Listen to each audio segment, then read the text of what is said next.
let's say somebody has a liquidity event that could be through their business, through an investment that they make. Hopefully here in crypto, we're going to see some of that. We've already seen a little bit of it.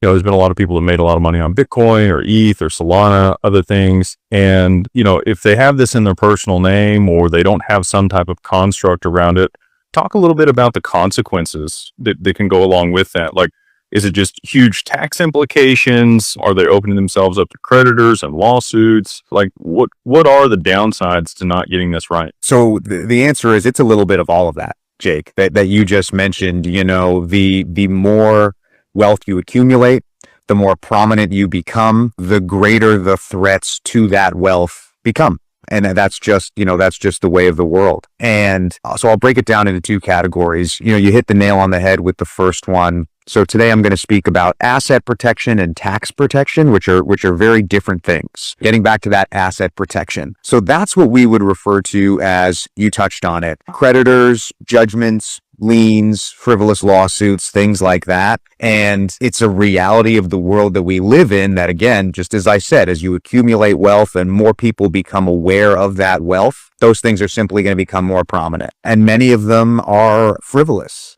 And the reality is, even if they are frivolous, they can have a huge impact on a family, not just hitting their wallet and hitting their balance sheet, but the stress and the time and the energy and the resources that can come from a process like that. The other most detrimental piece is taxation, is what you just said. And what we find, because most people, particularly people with wealth, they're working with a CPA on a year-to-year basis, and they're getting advice more or less of how they can kind of keep their tax bill in line on a year-to-year basis.